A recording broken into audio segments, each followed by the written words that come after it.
ভাঙড় বিধানসভার অন্তর্গত চালতাবেড়িয়া অঞ্চলে খবর পাচ্ছি তৃণমূলের পার্টি অফিসে আগুন লাগিয়েছে তৃণমূলের নেতা শওকত মোল্লা সাহেব আমাদের আইএসএফ এর নামে অর্থাৎ আমাদের নামে দোষ দিচ্ছে। এটা তো পুরাতন গল্প, এই ধরনের গল্প উনি অনেক আগে পড়ে নিয়েছেন। এটা সুপরিকল্পিত আইএসএফ এর ছেলেদেরকে আইএসএফ এর ছেলেদের নামে মিথ্যা মামলা দেওয়ার জন্য। 14 তারিখে আমরা গণতান্ত্রিক প্রক্রিয়ায় শান্তিপূর্ণভাবে ওয়াকফ সংশোধনী আইনের বিরুদ্ধে একটা মিছিল করতে চেয়েছিলাম কলকাতাতে। আসার পথে পুলিশকে দিয়ে আটকেছে এই শওকত মোল্লা সাহেবরা। সেখানে হিংসা করে আমাদের নামে 5টা মামলা হয়েছে।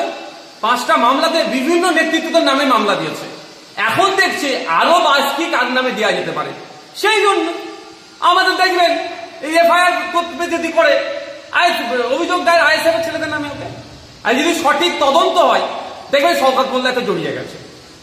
তৃণমূল কংগ্রেসের আমি দায়িত্ব নিয়ে বলছি, যদি সঠিক তদন্ত হয় তৃণমূল কংগ্রেস আগুন লাগিয়ে আইএসএফ এর নামে দোষ দিচ্ছে। এখন আমাদের ছেলেদেরকে প্রশাসনের লোক পক্ষ থেকে যে সুমোটো করে যে মামলা দিয়েছে একাধিক ছেলের নামে একাধিক নেতৃত্বের নামে, তা তো আটকে রাখতে পারছে না। এই ধরনের ঘটনা এরা 2-4টে আরো হয়তো ঘটাতে পারে, আইএসএফ এর নামে দোষ দিতে পারে।